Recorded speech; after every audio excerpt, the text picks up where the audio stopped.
हरिः ॐ श्रीगुरुभ्यो नमः हरिः ॐ पार्थाय प्रतिबोधितां भगवता नारायणेन स्वयं व्यासेन ग्रथितां पुराणमुनिना मध्ये महाभारतम् अद्वैतामृतवर्षिणीं भगवतीम् अष्टादशाध्यायिनीम् अम्ब त्वामनुसन्दधामि भगवद्गीते भवद्वेषिणीम् नमोऽस्तु ते व्यासविशालबुद्धे पुल्लारविन्दायतपात्रनेत्र येन त्वया भारततैलपूर्णः प्रज्वालितो ज्ञानमय प्रदीपः प्रपन्नपारिजाताय स्तोत्रवेत्रैकपाणये ज्ञानमुद्राय कृष्णाय गीतामृतदुहे नमः। सर्वोपनिषदो गावः दुग्धा गोपालनन्दनः पार्थो वत्स सुधीर्भोक्ता दुग्धं गीतामृतं महत् वसुदेवसुतं देवं कंसचाणूरमर्दनं देवकी परमानन्दं कृष्णं वन्दे जगद्गुरुं भीष्मद्रोणतथा जयद्रथजला गान्धारनीलोत्पला शल्यग्राहवती कृपेण वहने कर्णेन वेलाकुला अश्वत्थामविकर्णघोरमकरा दुर्योधनावर्तिनी सोत्तीर्णा खलु पाण्डवैरणनदी कैवर्तकः केशवः पाराशर्यवचः गीतार्थगन्धोत्कटं नानाख्यानककेसरं हरिकथा सम्बोधन बोधितं लोके सज्जन षट्पदैरहरः पेपीयमानं मुदा भूयाद्भारतपङ्कजं कलिमलप्रध्वंसिन श्रेयसे मूकं करोति वाचालं पङ्गुं लङ्घयते गिरिं यत्कृपातमहं वन्दे परमानन्दमाधवम् यं ब्रह्मा वरुणेन्द्ररुद्रमरुतः स्तुन्वन्ति दिव्यैस्तवैः वेदैः साङ्गपदक्रमोपनिषदैः गायन्ति यं सामगाः ध्यानावस्थिततद्गतेन मनसा पश्यन्ति यं योगिनः यस्यान्तन्न विदुःसुरासुरगणाः देवाय तस्मै ॐ सहना भवतु सहनौ भुनक्तु सह वीर्यं करवावहै तेजस्विनावधीतमस्तु मा विद्विषावहै ॐ शान्ति शान्ति शान्ति। 11મો અધ્યાય શ્લોક 17મો કિરીટિनं ગદિनं ચક્રિણં ચ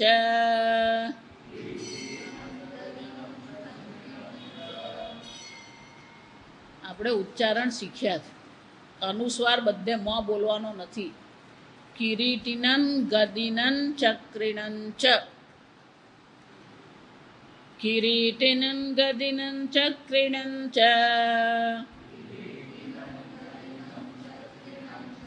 તેજો રાશિં સર્વતો દીપ્તિમંતં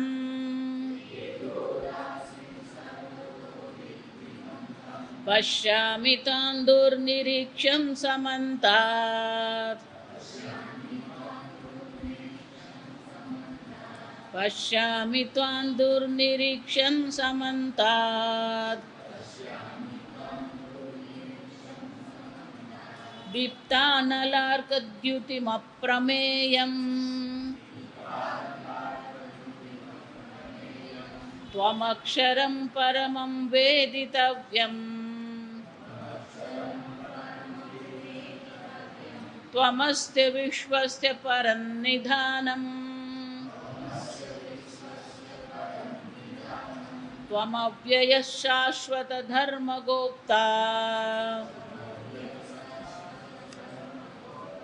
સનાતનસ્ત્વં પુરુષો મતો મે.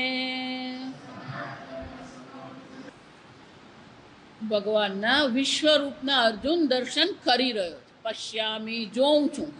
પશ્યામીનો અર્થ શું થાય? વર્તમાન કાળ છે, હું જોઉં છું. પણ ભગવાન આ તમારું વિશ્વરૂપ કેવું છે? નાંતમ ન મધ્યમ ન બહિ. ભગવાન એનો કોઈ અંત નથી, એનો કોઈ આરંભ નથી, એનો કોઈ મધ્ય નથી. આવું અનંત રૂપ હું તમારું જોઉં છું. પણ આ અનંત રૂપની અંતર્ગત આ તમારું એક બીજું રૂપ પણ હું જોઈ રહ્યો છું. જાવ ભગવાન વિષ્ણુનું જે રૂપ છે ચતુર્ભુજ રૂપ કહેવામાં. ભગવાન વિષ્ણુ શ્રી કૃષ્ણ તરીકે અવતાર ધારણ કર્યો, પણ એ ભગવાન વિષ્ણુ જે છે એમનું સ્વરૂપ તો કેવું છે? ચતુર્ભુજ સ્વરૂપ છે.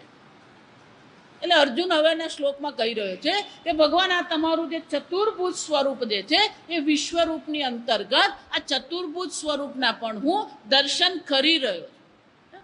અને ચતુર્ભુજ કેવું છે? કિરીટિનમ ગદિનમ ચક્રિણં ચ.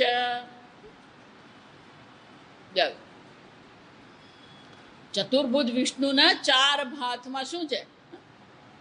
ગદા, શંખ, ચક્ર, કમળ, કિરીટિનમ. શંકરાચાર્યજી આ એક એક શબ્દની વ્યાખ્યા અહીંયા કરે. કિરીટમ નામ શિરોભૂષણ વિશેષ. એ કિરીટ કોને કહેવામાં આવે? એ મસ્તકનું આભૂષણ છે. શિરોભૂષણમ જ એ શું છે? મસ્તકનું આભૂષણ છે, એ વિશેષતા છે. એનો અર્થ શું થયો? મુગટ. કિરીટનો અર્થ શું થાય? મુગટ. જો વિશેષણ તદસ્ય અસ્તિ કિરીટી તમ કિરીટિનમ. જેના મસ્તક પર આ વિશેષ આભૂષણ એટલે કે મુગટ જેણે ધારણ કર્યો છે, જેણે મુગટ મસ્તક પર ધારણ કર્યો છે એને શું કહેવાય? કિરીટી. એ કિરીટી એટલે કે એ મસ્તક પર મુગટ ધારણ કરવા વાળા ભગવાનને હું જોઈ રહ્યો છું. પછી ભગવાનનું રૂપ કેવું છે? ગદિનં ચ. એટલે શંકરાચાર્યજી કહે છે ગદા અસ્ય વિદ્યતે ઇતિ ગદી. જેના હાથમાં ગદા છે. ભગવાનના હાથમાં શું છે? આયુધ છે ભગવાનનું, ગદા. એટલે શંકરાચાર્યજી કહે છે જેના હાથમાં ગદા છે એને ગદી કહેવામાં આવે. એ ગદી એટલે કે એ ગદાવાળા ભગવાનને પણ હું જોઈ રહ્યો છું. તથા ચક્રિણં ચ. ચક્રમ અસ્ય અસ્તિ ઇતિ ચક્રી.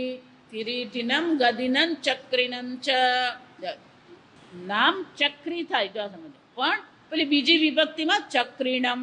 નામ ગદી થાય પણ બીજી વિભક્તિ ગદિનમ. એટલે કે હે ભગવાન, તમારા આ સ્વરૂપના પણ હું દર્શન કરી રહ્યો છું. જેના હાથમાં ગદા છે, જેના મસ્તક પર મુગટ છે, જેના હાથમાં ચક્ર છે, સુદર્શન ચક્ર. ચક્ર એટલે શું છે? સુદર્શન ચક્ર. આમ આ સુદર્શન ચક્ર વાળા ભગવાન તમારા હું દર્શન કરી રહ્યો છું. પણ તમારું સ્વરૂપ કેવું છે? તેજો રાશિમ. સંજયે વર્ણન કર્યું 1000 સૂર્ય એક સાથે ઉગે અને જે પ્રકાશ હોય એવો પ્રકાશ આ વિશ્વરૂપ દર્શનનો છે. અર્જુન એક જ શબ્દમાં કહે છે તેજો રાશિ. રાશિ એટલે સમૂહ. સંસ્કૃતમાં રાશિ શબ્દનો અર્થ શું થાય? સમૂહ. તમે તેજ પુંજ, આપણે ગુજરાતીમાં શું કહીએ ને, તમે તેજનું પુંજ છો. આંખને આંજી નાખે એવા તેજસ્વી તમારા સ્વરૂપને હું જોઈ રહ્યો છું. અને તમારું આ તેજ પુંજ એવું છે, સર્વતો દીપ્તિમંતમ. સર્વત્ર ચારે બાજુ એનો પ્રકાશ ફેલાયેલો છે. એટલે શંકરાચાર્યજી કહે છે સર્વતઃ દીપ્તિ યસ્ય અસ્તિ સર્વતો દીપ્તિમાન. ભગવાનનું એવું કોઈ એક સ્થાન નથી જ્યાં આ પ્રકાશ નથી. જો સર્વતઃ દીપ્તિમંત, ક્યાંય અંધકાર નામની વસ્તુ ઈશ્વરમાં છે જ નહીં. સર્વત્ર સર્વત્ર પ્રકાશનો મને અનુભવ થઈ રહ્યો છે. સર્વત્ર આ તમારા તેજનો હું અનુભવ કરી રહ્યો છું. પણ આ તમારું તેજ એટલું બધું છે, દુર્નિરીક્ષ્યમ. એનું નિરીક્ષણ કરવું પણ મારી આંખો માટે કેવું છે? ભલે તમે મને દિવ્ય ચક્ષુ આપ્યા છે, જો આ સમજવાનું, તમે મને ચર્મચક્ષુથી તો આ રૂપના દર્શન થઈ શકે એમ છે જ નહીં. અને એટલા માટે તમે મને દિવ્ય ચક્ષુ આપ્યા, અને દિવ્ય ચક્ષુથી તમારા દિવ્ય વિશ્વરૂપના હું દર્શન કરી રહ્યો છું.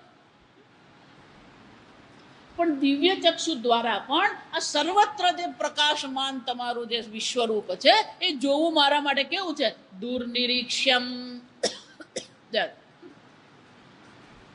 એટલે શંકરાચાર્યજી દુર્નિરીક્ષ્ય શબ્દની વ્યાખ્યા કરે, દુઃખેન નિરીક્ષ્ય.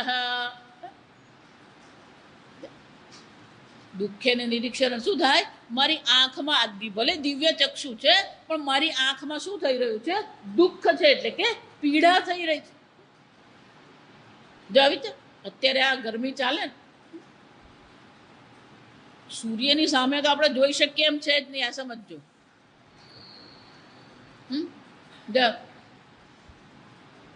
પણ બહાર તડકામાં નીકળીએ તો એ તેજ આપણને કેવું લાગે? એ તડકાનું તેજ આકરું લાગે. આપણે ગુજરાતીમાં શું કહીએ? આકરું લાગે. એમ ભગવાન આ તમારું જે તેજ પુંજ છે એ મારા દિવ્ય ચક્ષુ માટે પણ આકરું છે.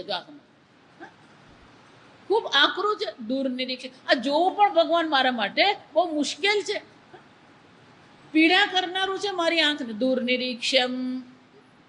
અને કેવું છે? સમંતા. સમંતતા સર્વત્ર. ચારે બાજુ ભગવાન હું જોઈ રહ્યો છું. ક્યાંય આદિ નથી, મધ્ય નથી, અંત નથી. ચારે બાજુ આ પ્રકાશમાન વિશ્વરૂપના હું દર્શન કરી રહ્યો છું. આ સમંતાતના બે અર્થ થાય. શંકરાચાર્યજી કહે છે સમંતતઃ સર્વત્ર. સર્વત્ર. સમંતતનો બીજો અર્થ થાય પૂર્ણતઃ, જેમાં કોઈ અપૂર્ણતા નથી. સમંતતનો અર્થ શું થાય? પૂર્ણ છે. ક્યાંય મને કઈ ખોટ દેખાતી નથી, ક્યાંય મને અપૂર્ણતા દેખાતી નથી. તમારી યોગ શક્તિ, તમારું તેજ, તમારી શક્તિ બધું શું છે? અનંત છે. પૂર્ણ છે. પૂર્ણતઃ હું આ તમારા સ્વરૂપના દર્શન કરી રહ્યો છું. પણ આ કેવું છે? દીપ્તા અનલ અર્કદ્યુતિમ. દીપ્ત પ્રદીપ્ત. દીપ્ત એટલે શું છે? સારી રીતે પ્રજ્વલિત થયેલું. દીપ્ત.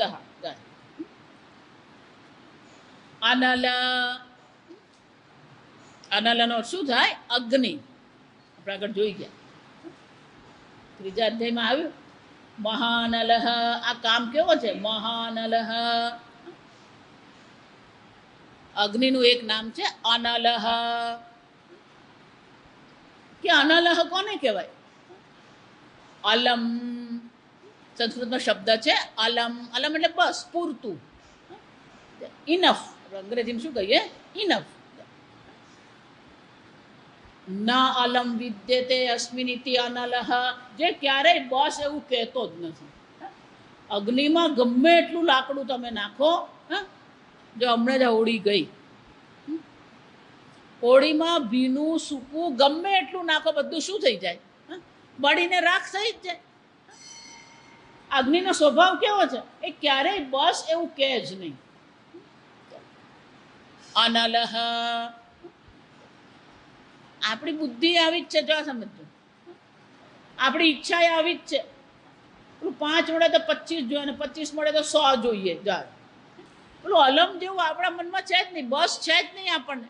ક્યારેય આપણે એવું કહીએ બસ થઈ ગયું, બહુ થયું. ભણવા બેસે ને ત્યારે બસ થઈ જાય. જો આ સમજ. આમ આ પ્રકાશમાન અગ્નિ છે. દીપ્તાનલનો શું થાય? પ્રકાશમાન અગ્નિ છે. એટલું જ નહીં, અર્ક. અર્ક એટલે સૂર્ય. સૂર્ય ભગવાનનું એક નામ શું છે? અર્ક. સર્વને પ્રકાશિત કરનાર જે છે એને અર્ક કહેવામાં આવે. આપણે તો ગુજરાતી ને સંસ્કૃત ભેગું નહીં કરવાનું. આપણે અર્ક કોને કહીએ? કોઈક વસ્તુનો સાર હોય ને એને અર્ક કહેવામાં આવે. અર્ક એટલે જે સર્વને પ્રકાશિત કરનાર. દીપ્તાનલ અર્ક. આ બધા શબ્દો એવા ભેગા લખેલા હોય ને, એટલે આપણને તો ખબર પડે જ નહીં કે આમાં 1 શબ્દ છે, 2 શબ્દ છે, 3 શબ્દ છે. જો એટલે શંકરાચાર્ય પેલા એક અલગ કરી આપે. દીપ્તૌ અનલ અર્ક ચ અનલ અર્કૌ દીપ્તૌ અનલ અર્કૌ દીપ્તાનલ અર્કૌ. આમ સારી રીતે પ્રજ્વલિત થયેલો અગ્નિ એ સારી રીતે પ્રકાશમાન સૂર્ય. દ્યુતિહિ ઇવ દ્યુતિહિ તેજઃ. હે પરમાત્મા, આ તમારા વિશ્વરૂપનું જે તેજ છે કોના સમાન છે? સારી રીતે પ્રજ્વલિત થયેલા અગ્નિ સમાન, સૂર્ય સમાન આ તમારું તેજ છે. દીપ્તાનલાર્કૌ દ્યુતિહિ. અપ્રમેયમ. ભગવાન એને કોઈ માપી શકે એમ નથી, અથવા કોઈ એને જાણી શકે, સમજી શકે એમ છે જ નહીં. આપણે જોઈ ગયા આગળ પ્રમાણ કોને કહેવાય? બધું આગળ થોડું યાદ રાખવાનું. રોજ જ પેલી કોરી સ્લેટ જેવું નહીં બનવાનું. આપણે કેટલી વાર જોઈ ગયા પ્રમાણ કોને કહેવામાં આવે? જ્ઞાનના સાધનને શું કહેવાય? પ્રમાણ. પ્રમાણ કરણમ પ્રમાણમ. જેના દ્વારા આપણને જ્ઞાન થાય એને પ્રમાણ કહેવાય. આંખ પ્રમાણ છે. આંખ દ્વારા રૂપ રંગનું આપણને જ્ઞાન થાય. તો આંખ પ્રમાણ છે અને આ ગલગોટો પ્રમેય, આંખનો વિષય. પ્રમેયનો શું થાય? આંખનો એ વિષય છે. સમજવું બરાબર. આંખ પ્રમાણ છે, પુષ્પ પ્રમેય છે, અને તમે પ્રમાતા, જાણવા વાળા. પ્રમાતા, પ્રમાણ અને પ્રમેય. સંસ્કૃત ભાષા બહુ મજાની. પણ આ પ્રમાણનો અર્થ કરતા પહેલા મેં બીજો એક અર્થ કર્યો. જો આ સમજ. પ્રમાણનો બીજો અર્થ મેં કયો ગયો? માપવું. કયો ને? એ માતાજી બધું યાદ નથી રહેતું. મા શબ્દનો અર્થ થાય માપવું. મા શબ્દનો શું થાય? માપવું. જેના પરથી આ માતા શબ્દ છે, સમજવા. માતી ઇતિ માતા, પાતી ઇતિ પિતા. જેની પાસે સંપૂર્ણ પરિવારનું માપ છે ને એને માતા કહેવાય. વ્યારામાં પ્રબુદ્ધ મહિલાનો કાર્યક્રમ હતો. જુદા જુદા ક્ષેત્રના મહિલાઓ બધા આવ્યા. મને ત્યાં બોલાવ્યું, પ્રબુદ્ધ મહિલા. મને કે માતાજી કંઈક કહો. આ એક જ શબ્દ પર મેં પ્રવચન કર્યું, માતા. બધા બહેનો મને આવીને કે માતાજી હવે અમને ખબર પડી ગઈ અમે કોણ છીએ. બધાને એમ છાતી ફૂલાઈ ગઈ. વેદાંત કંઈક નવું નથી અનુભવ કરાવતું.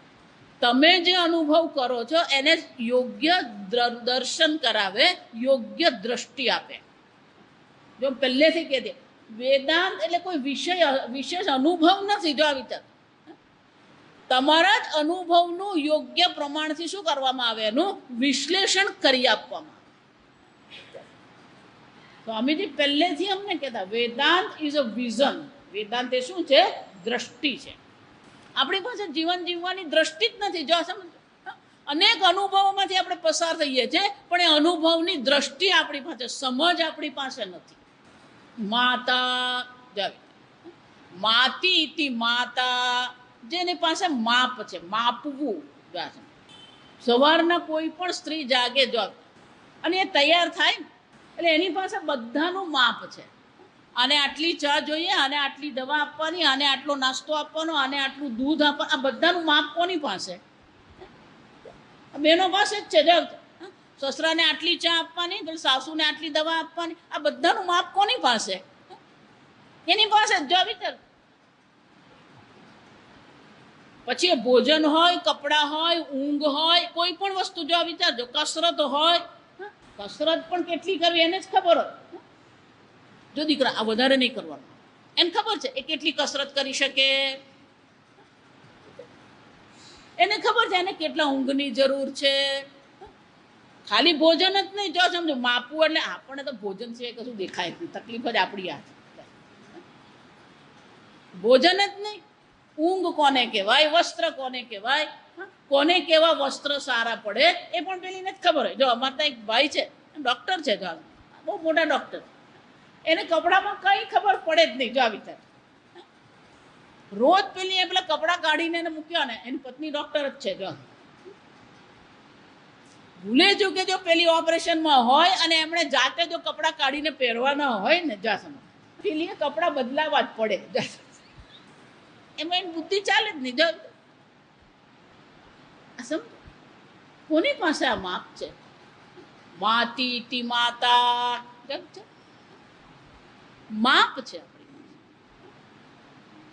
પરિવારના દરેક. જો પહેલા બધા જયારે ભેગા રહેતા ને ત્યારે બહુ મોટી વસ્તુ હતી. આ સમજો, પેલા બાળકો સ્કૂલે જવાના હોય, બાળકોને નાઈ ધોઈને તૈયાર કરાવવાના હોય, બાળકોને દૂધ પીવડાવવાનું હોય, નાસ્તો કરાવવાનો હોય, સસરાને ચા પાણી આપવાનું હોય, દવા આપવાની હોય.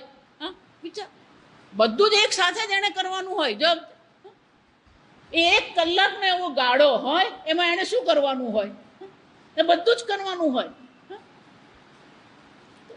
એટલે હું એવું કહું કે આ કોમ્પ્યુટર આવ્યું ને પછી આ શબ્દ આવ્યો, પણ આપણી બહેનોમાં તો પહેલેથી જ આવડત છે.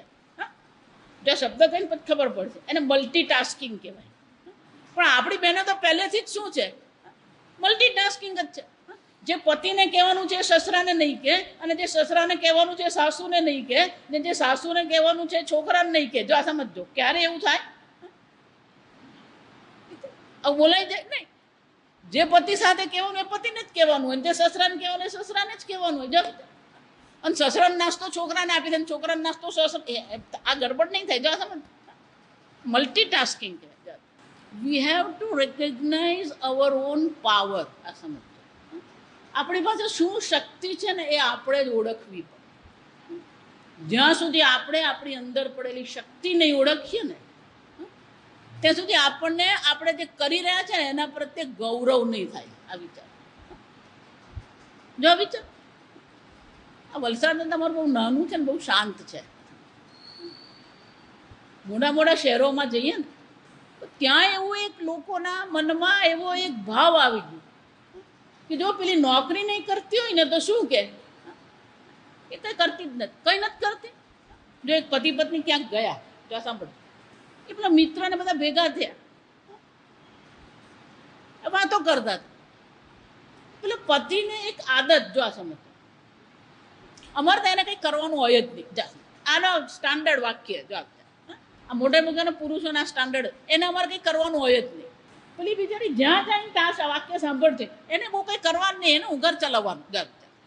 પેલી હોશિયાર ભણેલી, પરિવાર હોય, સાસુ સસરા બાળકો હોય, એટલે નોકરી કરે નહીં. જો પેલી એક દિવસ મગજમાં ગાંઠ બાંધી. જો આ બહેનો જો મગજમાં ગાંઠ બાંધે ને તો બધાની આવી બને. આ સમજ, એટલે એક દિવસ સવારે વહેલી ઉઠી. જો આ સમજ, એમ પેલા પતિને ઉઠાડીને એમ કહ્યું, હું 1 કલાક ચાલવા જાઉં છું, વોક કરવા જાઉં છું.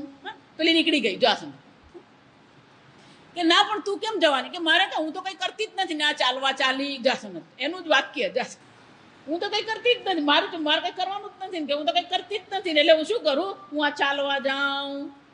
પેલી નીકળી જ ગઈ. જા સમજો, બિંદાસ. જા,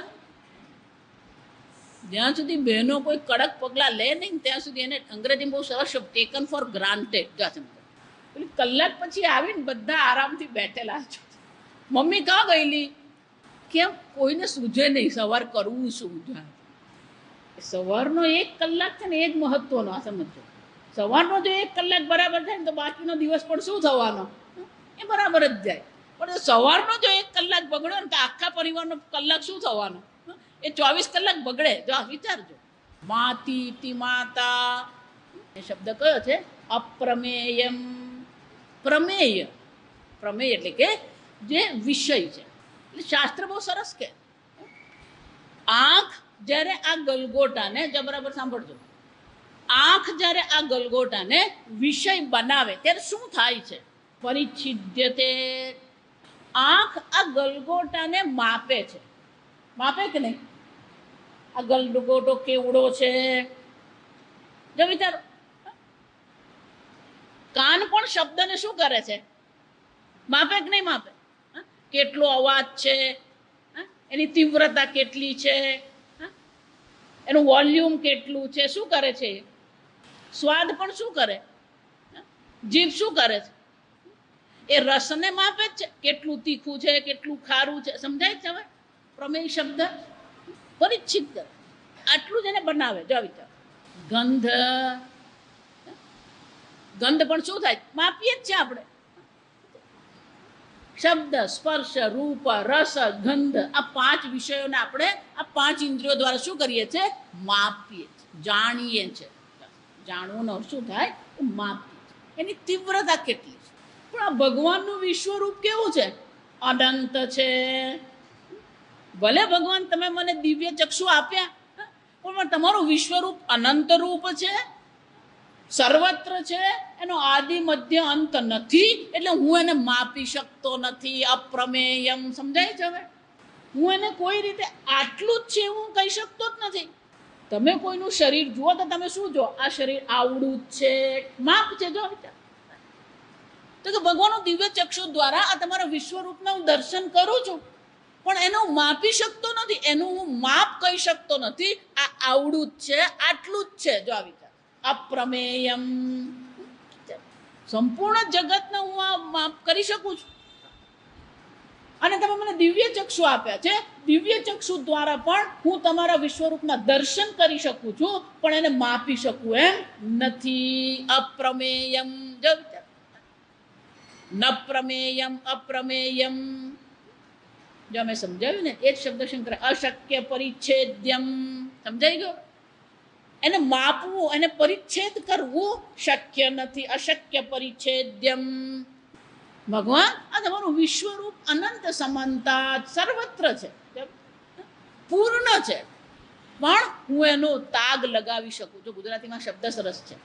હું એનો તાગ લગાવી શકું એમ નથી. શક્ય અશક્ય પરિચ્છેદ્યમ. આમ અર્જુના ભગવાનના વિશ્વરૂપના દર્શન કરી રહ્યો છે.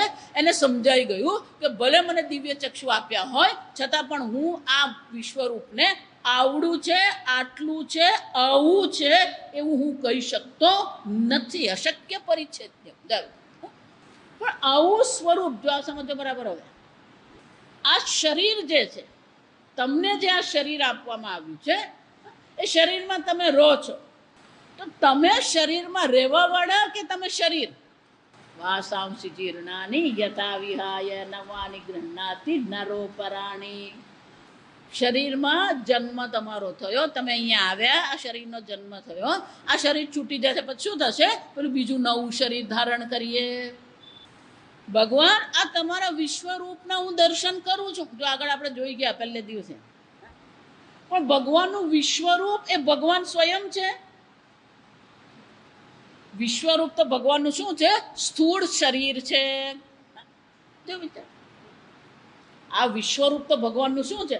જેમ તમારું આ એક સ્થૂળ શરીર છે, એને વિશ્વ કહેવામાં આવે, એમ આ ભગવાનનું જે સંપૂર્ણ સમષ્ટ સ્થૂળ શરીર જે છે એને વિરાટ કહેવામાં આવે અથવા વિશ્વરૂપ કહેવામાં આવે. તો ભગવાન આ તમારું વિરાટ રૂપ જે છે, આ વિશ્વરૂપ તમારું જે છે, પણ તમે કોણ છો? જો વિચાર. આ શરીરમાં તમે રહો છો, પણ તમે શરીર છો? તમે કોણ છો? એમ ભગવાન આ વિશ્વરૂપના દર્શન તમે મને કરાવ્યા, પણ ખરેખર તમે કોણ છો? એટલે અર્જુન હવે પછીના શ્લોકમાં એ ભગવાનને સ્વયં કહે છે કે ભગવાન, હું હવે તમને ઓળખી ગયો છું. આ વિશ્વરૂપ દર્શન સ્વરૂપે તમે અભિવ્યક્ત થઈ રહ્યા છો, પણ તમારું સ્વરૂપ શું છે? તો આમ અક્ષરમ પરમમ વેદિતવ્યમ. જો વિચાર, તમે પરમાત્મા છો જેણે આ વિશ્વરૂપ દર્શન ધારણ કર્યું છે. જેમ તમે આ શરીર ધારણ કર્યું છે, એમ પરમાત્માએ શું કર્યું છે? આ વિશ્વરૂપ દર્શન ધારણ કરેલું છે. પણ સ્વરૂપથી તમે કેવા છો? અક્ષરમ ન ક્ષરતી અક્ષરમ. તમે અક્ષર છો, જેનો ક્યારેય કોઈ ક્ષરણ નાશ થતો નથી, એવા અક્ષર પુરુષ તમે છો. પરમમ અનંત છો. વેદિતવ્યમ, ભલે વિશ્વરૂપના હું દર્શન કરી રહ્યો છું, પણ વિશ્વરૂપ દર્શન દ્વારા પણ જાણવા યોગ્ય તો તમે છો. તો આમ જો આ સમજજો, બહુ સુંદર શ્લોક છે. વિશ્વરૂપના તો મેં તમે કહ્યું એટલે દર્શન, તમે ઈચ્છા કરીને તમે મને દર્શન કરાવ્યા, પણ વિશ્વરૂપના દર્શન દ્વારા જાણવા યોગ્ય તો કોણ છો? એ તમે છો. જો સમજો, જેણે આ વિશ્વરૂપ ધારણ કરેલું છે. તો આમ અક્ષરમ પરમમ વેદિતવ્યમ. આ વિશ્વરૂપ દર્શન પર મારે અટકવાની જરૂર નથી. જેણે ધારણ કરેલું છે એ પરમાત્મા જે છે એ જાણવા યોગ્ય તો તમે છો. વેદિતવ્યમ એટલે શંકરાચાર્યજી કહે છે એ પરમમ અનંત છે. તો અત્યાર સુધી અનંત શબ્દ વાપર્યો આપણે.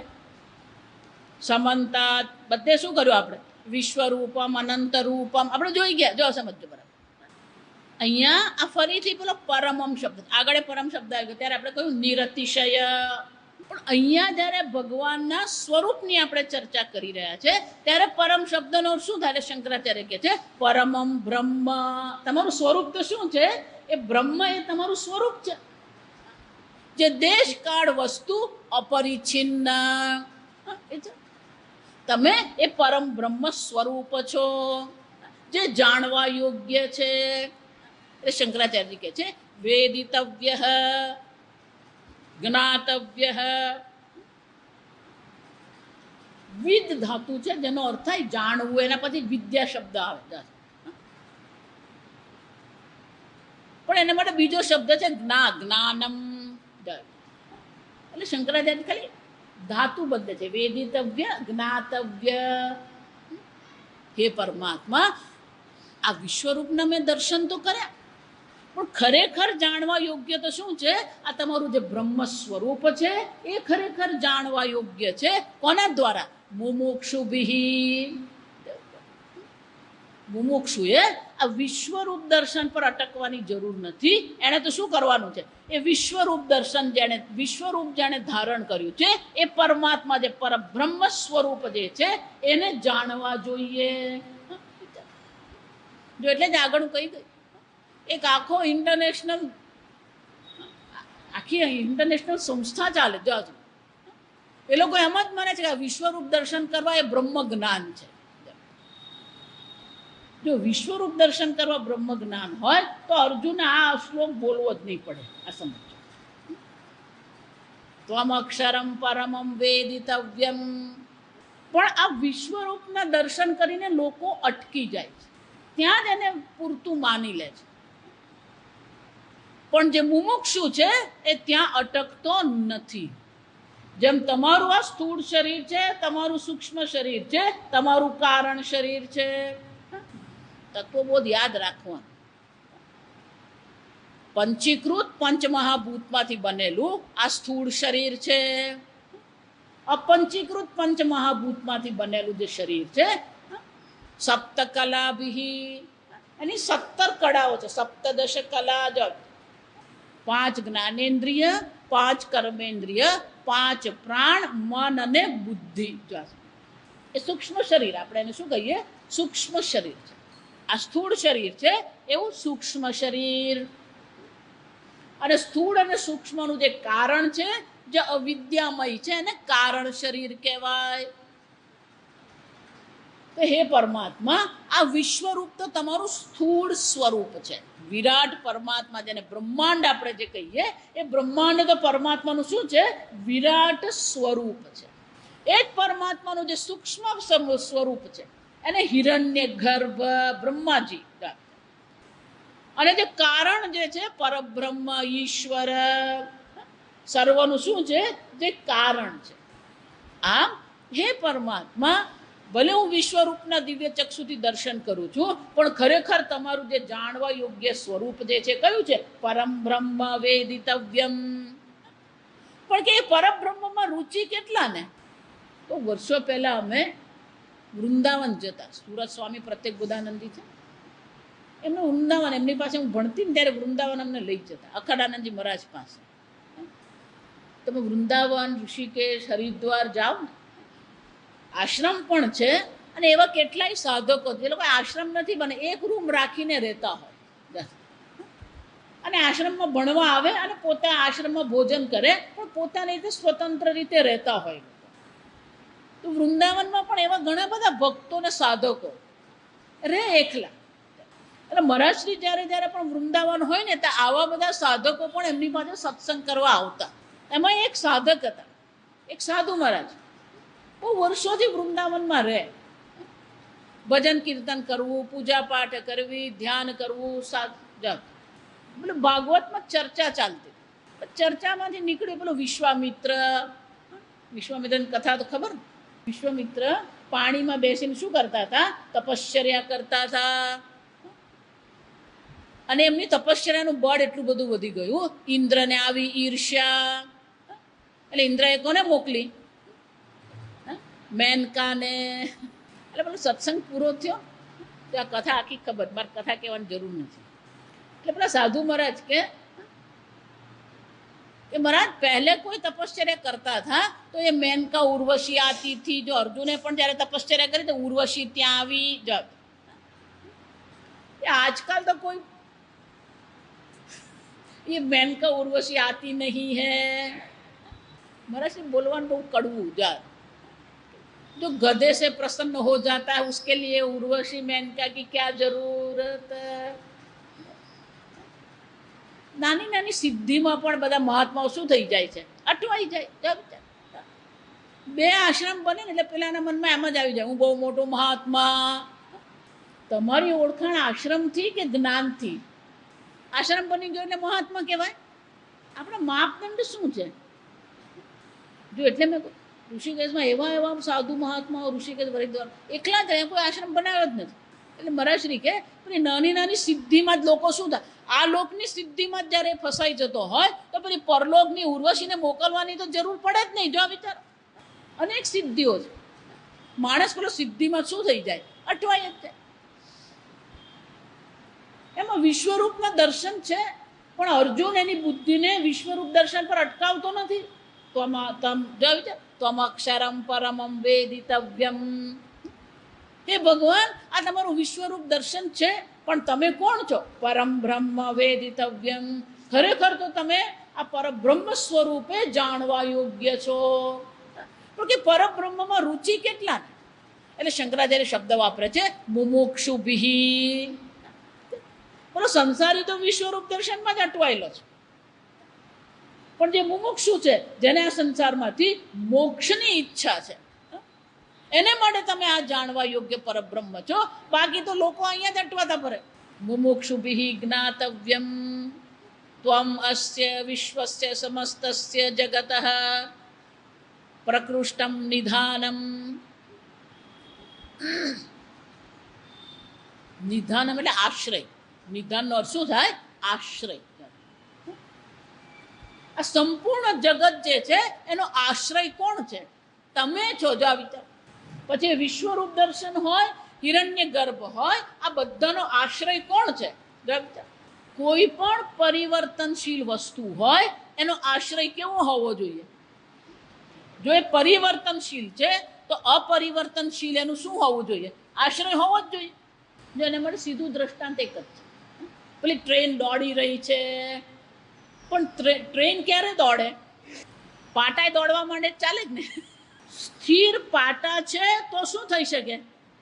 ટ્રેન દોડી શકે. જો સમજો, દોડતી ટ્રેન જે છે એનો આશ્રય કેવો છે? સ્થિર છે. જો સમજો, એમાં સંપૂર્ણ જગત કેવું છે? સતત પરિવર્તનશીલ છે. જો સતત પરિવર્તનશીલ જગત જો છે તો એનો આશ્રય કોણ છે? વિશ્વસ્ય પરમ નિધાનમ. પરમ એટલે અંતિમ નિધાન. જો સમજો, અંતિમ આશ્રય તો આ જગતનો કોણ છે? તમે જ છો ભગવાન. સંપૂર્ણ જગતનું અધિષ્ઠાન તમે છો. આમ વિશ્વસ્ય પરમ પ્રકૃષ્ટમ શ્રેષ્ઠ. પ્રકૃષ્ટનો અર્થ શું થાય? શ્રેષ્ઠ. નિધિયતે અસ્મિનિતિ નિધાનમ પરમ આશ્રય. હે પરમાત્મા, આ સંપૂર્ણ જગતનો પરમ આશ્રય તો તમે છો. જે કેવું છે? જગત પરિવર્તનશીલ છે, પણ તમે કેવા છો? શાશ્વત. આગળ આવશે અવ્યયમ તમ અવ્યયમ. જગત વ્યય છે, પરિવર્તન પામી રહ્યું છે. જગત ક્ષર છે. જો આગળ કહી ગયા, ક્ષર એટલે જેનો નાશ થાય છે. તમે કોણ છો? અક્ષરમ અવ્યયમ. ભલે ને વિશ્વરૂપ દર્શન છે, પણ વિશ્વરૂપ દર્શનમાં પણ શું થઈ રહ્યું છે? બદલાતું રહે છે, વિકારી છે, નિર્વિકારી નથી. જો એટલે યાદ રાખવાનું કે વિકારીનું અધિષ્ઠાન નિર્વિકારી હોય, પરિવર્તનશીલ જે છે એનું અધિષ્ઠાન કેવું હોય? અપરિવર્તનશીલ. અને એટલે અર્જુન કહે છે, હે ભગવાન, ત્વમસ્ય વિશ્વસ્ય પરમ નિધાનમ તમ અવ્યય. તમે ભગવાન અવ્યય છો. ક્યારેય તમારો ક્ષય થતો નથી. આમ આ સંપૂર્ણ જગતના પરમ આશ્રય તમે છો. આપણે તો 5ને આશ્રય આપીએ ને તોય થાકીએ. જો આ વિચાર, પેલા 2ને મોઢા કરવામાં આપણને ફાંફા પડી જાય. જો બાળક આપણે આશ્રિત હોય, પણ પેલા 2ને મોઢા કરવામાં આપણે શું થઈ જાય? દમ નીકળી જાય. જો આ વિચાર. પણ પરમાત્મા કોણ છે? પરમ નિધાનમ. દક્ષિણમાં જાઓ ને તો ત્રિવેન્દ્રમમાં, તિરુવનંતપુરમ ના શું કહે છે હવે? ત્રિવેન્દ્રમને શું કહે? લોકો બીજું નામ, તિરુવનંતપુરમ. ત્યાં ભગવાન પદ્મનાભ છે. વિષ્ણુ ભગવાનનું એક સ્વરૂપ શું છે? પદ્મનાભ ભગવાન. અનંત શયન ભગવાન છે. 3 બારણાથી ભગવાનના દર્શન કરે. જે લોકો જઈ આવ્યા લોકોને ખબર હોય, એક દરવાજાથી ભગવાનના મુખના દર્શન થાય. પેલો મધ્યમાં જે દરવાજો છે ત્યાં ભગવાનના પદ્મનાભના દર્શન થાય. અને પેલું છેલ્લું જે દરવાજો ત્યાં ભગવાનના ચરણના દર્શન થાય. અનંત શયન. એવું જ પેલું તામિલનાડુમાં રંગસ્વામી છે. જો એ પણ એ છે અનંત શયન. આ રંગસ્વામી મંદિર જે છે તમારો વલસાડ કરતા ડબલ સાઇઝનું મંદિર છે. કેટલાય લોકો પેઢીથી ત્યાં રહે છે. અનંત શયન. આપણે તો અનંત શયનનો અર્થ ગુજરાતીમાં તો શું કહેવાય? જે કાયમને માટે સૂતેલા હોય. અનંત જે અનંત છે અને જે શયન. ભગવાન આપણા જેવું શયન ભગવાનનું નહીં. જો સમજો, આપણી નિદ્રા જેવી ભગવાનની નિદ્રા નહીં મળે. ભગવાન સૂઈ જાય તો આપણે સૂઈ છીએ. જો સમજો, એને યોગ નિદ્રા કહેવામાં આવે. એને શું કહેવામાં આવે? યોગ નિદ્રા. સંપૂર્ણ જગતને ઉત્પત્તિ કરનાર બ્રહ્માંડમ. જોયું આપણે બ્રહ્માજી. સંપૂર્ણ જગતનું પાલન કરનાર વિષ્ણુ ભગવાન. આટલું મોટું કામ કરે, ભગવાનનું માથું દુખવું જોઈએ કે નહીં? ભગવાનને રજાની જરૂર પડે કે નહીં? એટલું છે સ્વામીજી બહુ સરસ કહે, જ્યાં વેકેશન આવવાનું એટલે બધા બાળકો અને પત્નીઓ પેલાની પાછળ જ પડેલા. આ વખતે ક્યાં ફરવા જવાના? સ્વામીજી કે આ લક્ષ્મી માતા ક્યારેય એવી ડિમાન્ડ નહીં કરે, ચાલો આપણે જરા શું કરીએ, એલટીસી લઈએ. એલટીસી કે શું કહેવાય? વિષ્ણુ ભગવાન ક્યારે લીવ પર જાય, છુટ્ટી લે. અનંત શયન. જેમની શક્તિ અનંત છે, પણ આ જગતની દ્રષ્ટિએ કેવો છે? યોગ નિદ્રામાં છે. એનો અર્થ શું થયું? માતાજી અમારે તો 2 કામ વધી જાય ને તો અમારે તો નિદ્રાય ભાગી જાય. કાલે 10 મહેમાન આવવાના હોય તો આખી રાત શું થાય? અને એમાં જો વેવણ આવવાના હોય ને દીકરીના જેઠાણી દેવર ને બધા આવવાના હોય એટલે વાત જ પતી જાય. સંપૂર્ણ વિશ્વના આશ્રય છે, સંપૂર્ણ વિશ્વનું પાલન કરનાર છે, પણ એ પરમાત્મા કેવા છે? યોગ નિદ્રાસ્થ. એનો અર્થ શું થયો? આ સંપૂર્ણ બ્રહ્માંડનું સંચાલન કરવું એમને માટે બહુ સહજ છે. યોગ નિદ્રા દ્વારા, અનંત શયન દ્વારા ભગવાન શું બતાવી રહ્યા છે? આ સંપૂર્ણ બ્રહ્માંડનું સંચાલન કરવું મારા માટે કેવું છે? બહુ સહજ છે. એટલે ભગવાન ક્યારે માથું દુખે નહીં. જો ભગવાન ક્યારે તાવ તર્યો આવે નહીં. ભગવાન ક્યારે ટેન્શન થાય નહીં. સહજતા અનંત શયન દ્વારા શું બતાવવામાં આવે છે? કેટલી સહજતાથી ભગવાન શું કરી રહ્યા છે? આ સંપૂર્ણ જગતનું પાલન કરી રહ્યા છે. પરમ નિધાનમ. સંપૂર્ણ જગતનો આશ્રય હોવા છતાં ભગવાન સ્વયં કેવા છે? કોઈ ભગવાનને ભાર લાગતો જ નથી. જો આ વિચાર, આપણને આખા જગતનો ભાર લાગે. તાપ પડે તોય ભાર લાગે ને તાપ નહીં પડે ને તોય ભાર લાગે. વરસાદ પડે તોય ભાર લાગે ને વરસાદ નહીં પડે તોય શું છે? હા, પરમ નિધાનમ. શંકરાચાર્યજી કહે છે આ પરમ આશ્રય, પરહ આશ્રય એ સંપૂર્ણ જગતનો આશ્રય છે, સંપૂર્ણ જગતનું પાલન સંચાલન કરનાર છે, પણ સ્વયં કેવા છે? અનંત શયન. કોઈ ભાર એમને લાગતો જ નથી. જો આ વિચાર. પણ આપણી હાલત કેવી છે? આપણે નરસિંહ મહેતા બહુ સરસ કહી ગયા, હું કરું તે જ અજ્ઞાનતા. પછી શું કીધું? શકટનો ભાર જેમ શ્વાન તાણે. ઉનાળાના દિવસો હોય ને, એટલે પહેલાના જમાનામાં શું થતું? પેલું એક ગામથી બીજા ગામ જવું હોય તો પેલું બળદગાડામાં જતા, પેલા કૂતરાઈ જાય. એટલે એક બળદગાડું જઈ રહ્યું હતું. એટલે પેલા કૂતરાએ વિચાર કર્યો, આ બળદગાડાની નીચે હું ચાલું તો શું થાય? છાંયડો મળે. એટલે પેલું કૂતરાએ શું કર્યું? પેલું બળદગાડાની નીચે ચાલવા માંડ્યું. થોડો વખત થઈ ગયો એટલે એના મનમાં આવ્યું, હું ચાલું છું એટલે બળદગાડું ચાલે છે. એને શું માની લીધું કે હું ચાલું છું એટલે શું છે? આ બળદગાડું ચાલે છે. એમ આપણે પણ શું માનીએ?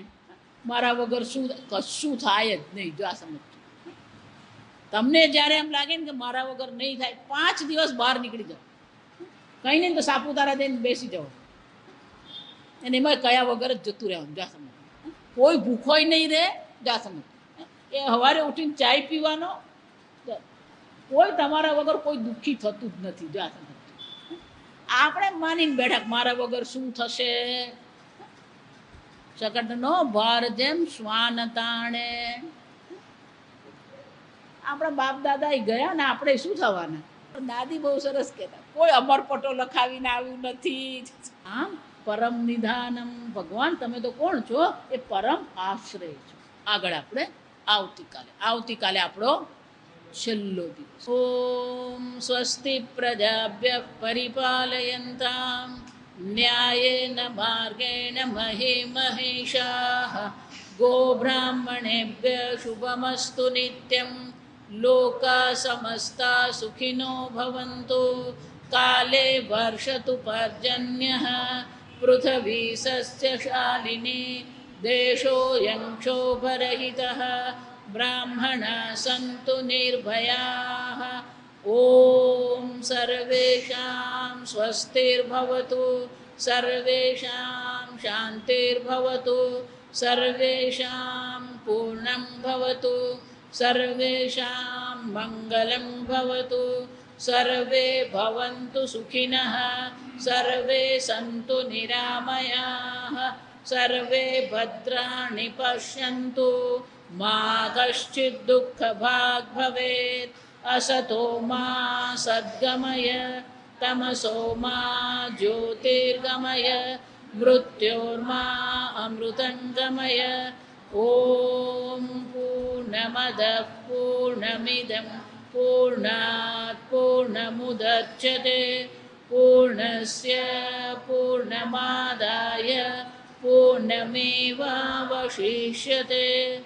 ओम शांति शांति शांति हरि ओम श्री गुरुभ्यो नमः हरि ओम।